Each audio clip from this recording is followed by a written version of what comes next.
श्री गणेशाय नमः। श्री गुरुवे नमः। रामाय रामभद्राय रामचंद्राय वेदसे रघुनाथाय नाथाय सीतायापते नमः। अतुलित बलधामं हेमशैलावदेहं धनुजवन कृशानं ज्ञानिनाम् अग्रगण्यं सकलगुणनिधानं वानराणामधीशं रघुपति प्रिय भक्तं वातजातं नमामि। सियावर रामचंद्र जी की जय। उमापति महादेव की जय। तो अभी तक हमने श्रवण किया था। ऋषि ने पूछा कि राजन, तुमने जो कुछ कहा तुम्हारा अनुकूल के अनुरूप है। हाँ, ऋषि ने कहा कि तुम दिन रात रामायण के पाठ क्यों करते हो, और खास करके इस महीना में, इस माघ के महीने में तुम रामायण के पाठ क्यों करते हो, सब कुछ छोड़ करके, तुम और तुम्हारी पत्नी। तो इसके उत्तर में राजा कहते हैं, राजोवाच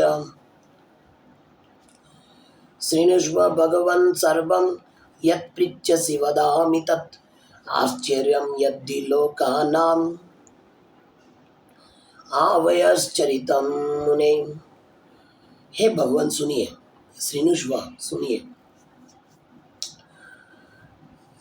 आप जो कुछ पूछते हो सब मैं बताता हूँ। मुने, हम दोनों का चरित्र संपूर्ण जगत के लिए आश्चर्यजनक है।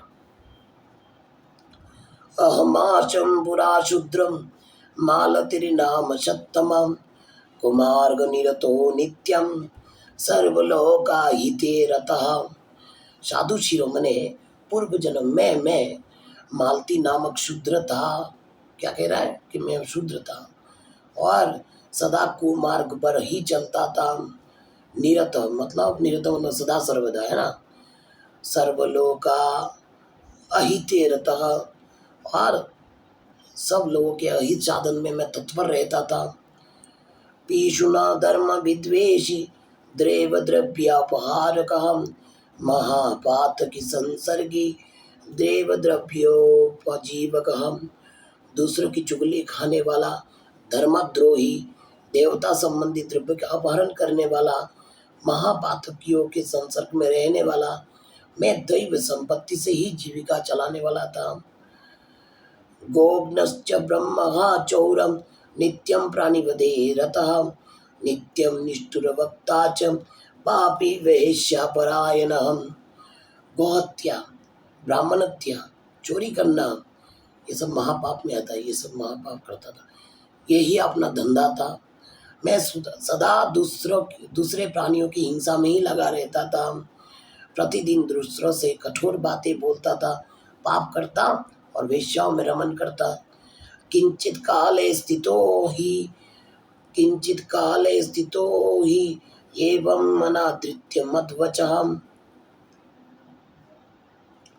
सर्वबंधु परित्यक्तो दुखी वनमुपागमम्। इस प्रकार कुछ काल बीत जाने पर, मतलब कुछ समय बीत जाने पर मैं घर पे रहता था। फिर जब मैं इस प्रकार अनाचार करने लगा तो बड़े लोगों की आज्ञा का उल्लंघन करने के कारण मेरे सभी भाई बंधु ने मुझे त्याग दे दिया। मैं दुखी होकर वन में चला आया। मृगमांसाचनम नित्यम तथा मार्ग विरोधकृत एकाकी दुख बहुलो न्यावशम निर्जने वने। वहाँ प्रतिदिन मृगों का मांस खाकर रहता था और कांटे आदि बिछाकर लोगों के आने जाने का मार्ग अवरुद्ध कर देता था। इस तरह अकेला बहुत दुख भोगता हुआ मैं उस निर्जन वन में रहने लगा। एकदा क्षुत परिश्रांतो निद्रा गुर्ण पिपासिता वशिष्ठस्याश्रमं दैवाद अपश्यम निर्जने वने। जब दीन दयाल द्रवीभूत हो जाते हैं ना, तो जीवों को संतों का दर्शन हो जाता है। शायद इसके ऊपर क्या कृपा है भगवान का, पता नहीं किस में रीझ जाते हैं, है ना।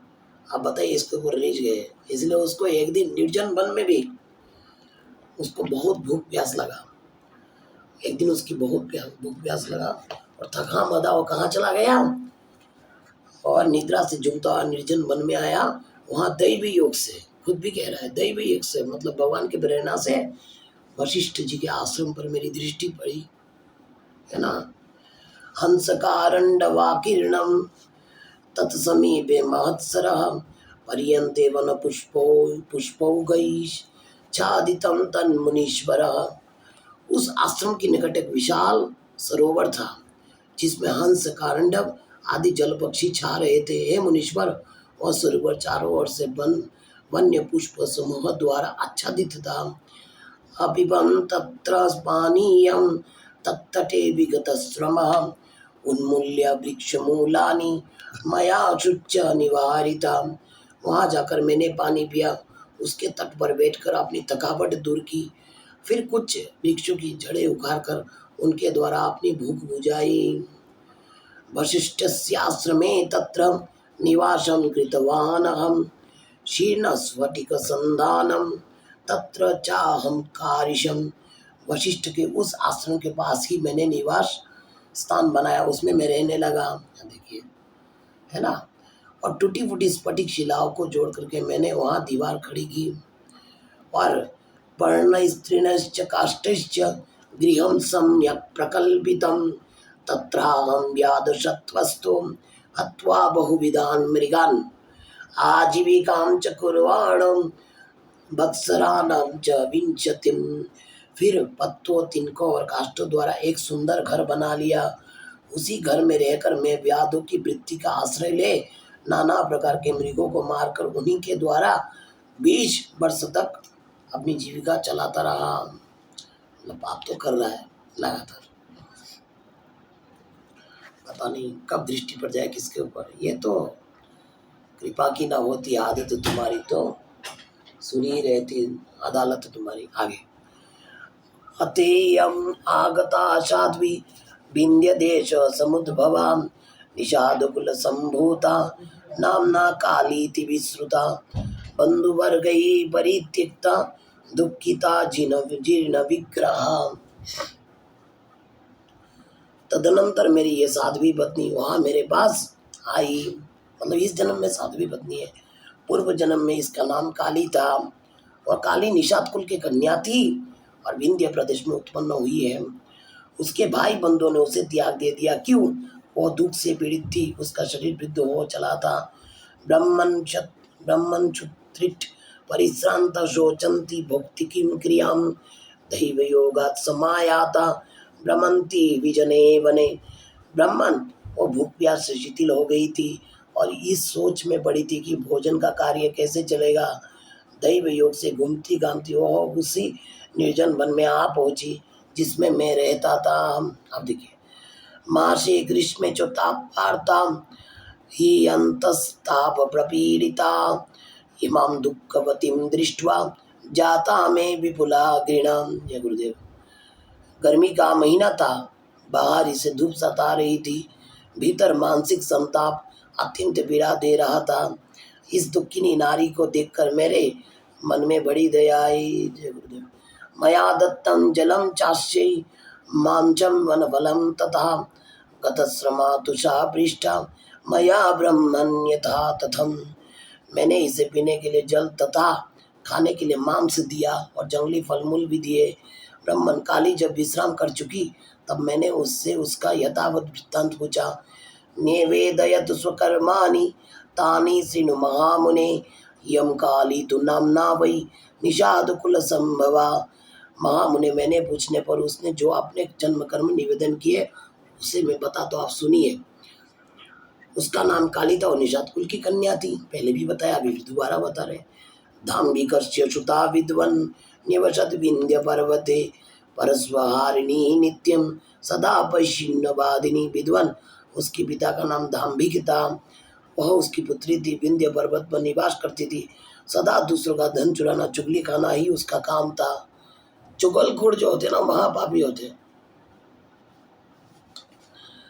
और शास्त्र में ऐसे बताया गया जो चुगलखोर होते ना, निंदा करते, चुगल खाना करते ना, उनके एक मीट मछली खाने का भी उद्धार हो सकता है।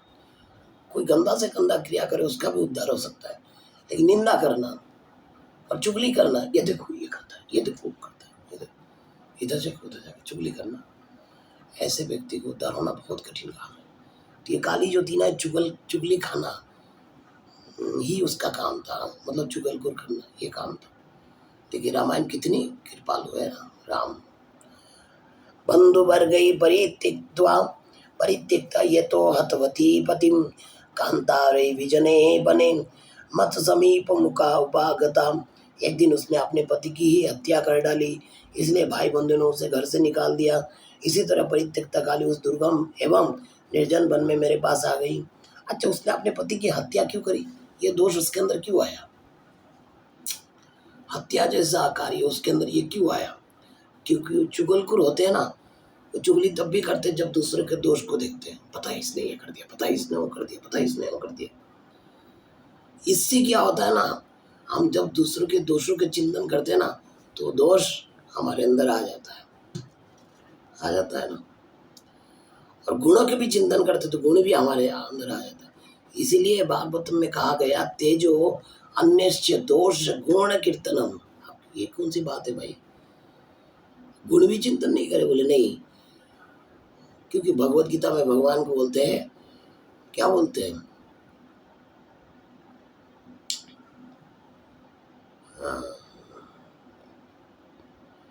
त्रैगुण्य विषया वेदा निस्त्रैगुण्य भव अर्जुन। अर्जुन, तीनों गुणों को परित्याग करके तुम निर्गुण हो जाओ।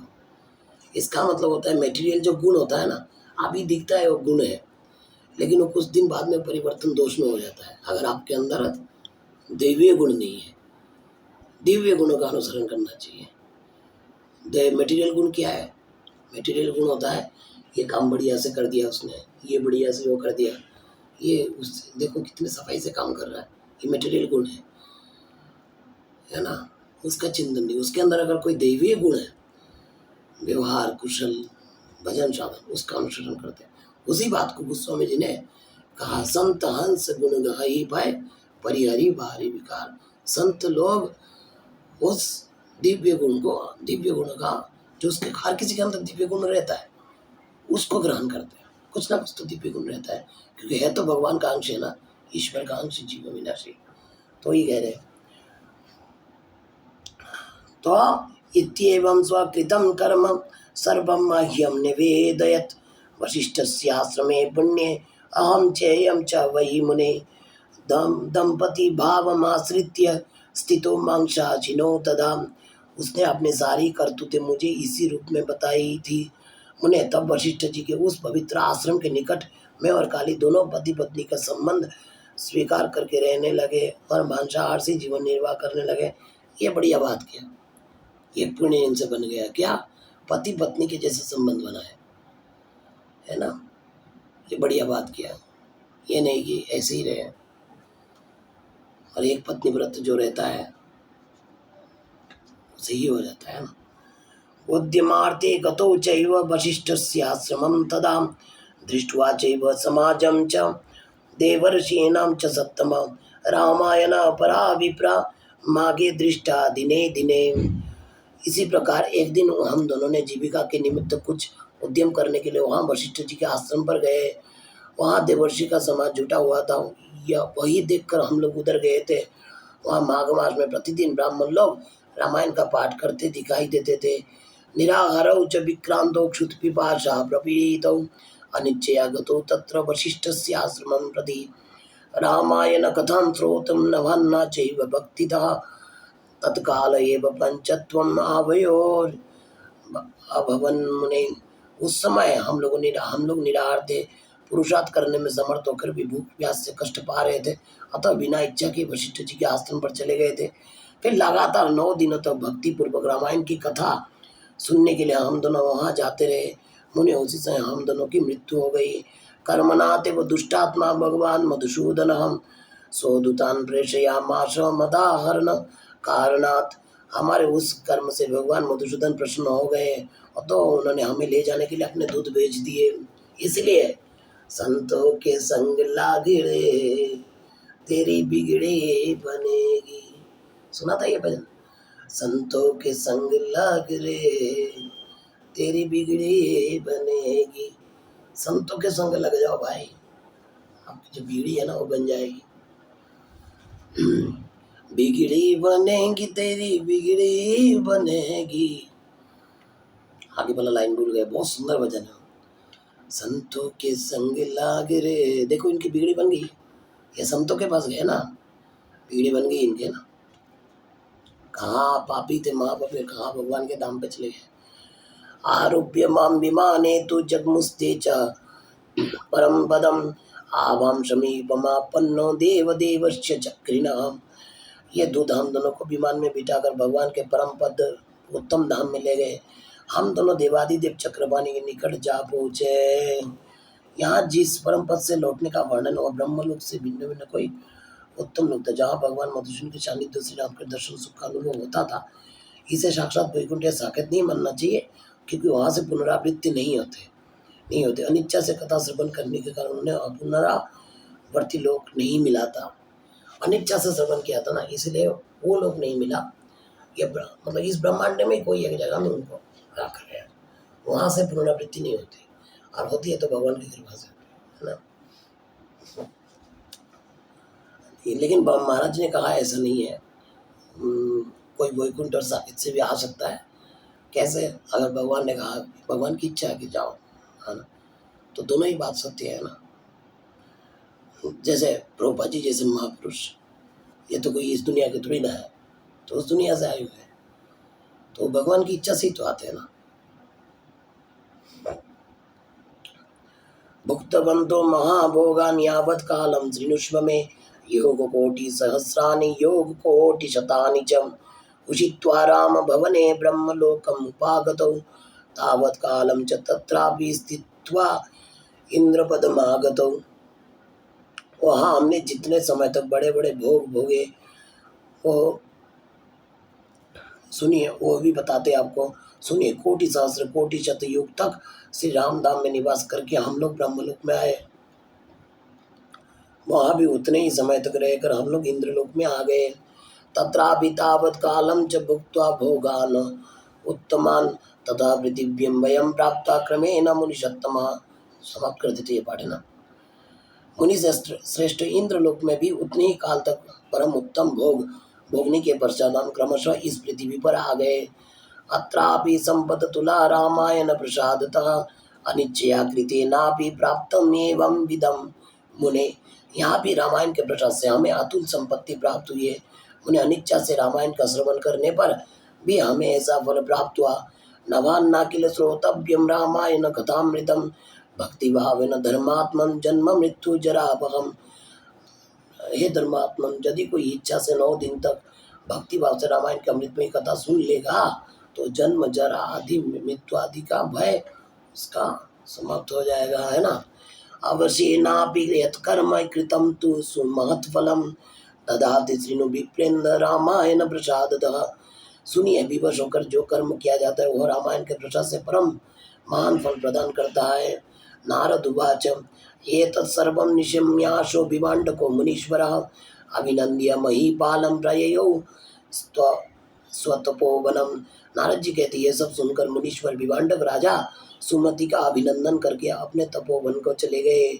तस्मात् शृणुध्वं विप्रेन्द्रा देव देवस्य चक्रिणः। तस्मात् शृणुध्वं विप्रेन्द्रा देव देवस्य चक्रिणः रामायण कथा चैव कामधेनु पमा स्मृता। अतः आप लोग देवादिदेव चक्रवाणी भगवान श्री हरि की कथा सुनिए। रामायण कथा कामधेनु के समान अभिष्ट फल देने वाली बताई है, इसलिए राम कथा कलिका मद गाई सुजन सजीवन मोह सुहाय। अगर कलयुग में सब कुछ प्राप्त करना चाहते हो और ठाकुर जी को भी पाना चाहते हो तो जरूर रामायण पढ़ो। माघे मासे चिते पक्षे रामायणं प्रयत्नतः नभान्ना किल श्रोतव्यम सर्वधर्म फलप्रदम। माघ मास के शुक्ल पक्ष में प्रयत्न पूर्वक रामायण की नवान्न कथा सुननी चाहिए, वो संपूर्ण धर्म का फल प्रदान करने वाली है। यह इदम पुण्यमाख्यानम सर्व पाप प्रणाशनम भाचय श्रृणुयाद वापि राम भक्तश्च जायते। यह पवित्र आख्यान समस्त पापों का नाश करने वाला है। जो इसे बाँचता है, मतलब बोलता है, जो इसे श्रवण करता है, वो भगवान राम श्री राम का परम भक्त हो जाता है। बोलिए श्री रामचंद्र भगवान की जय।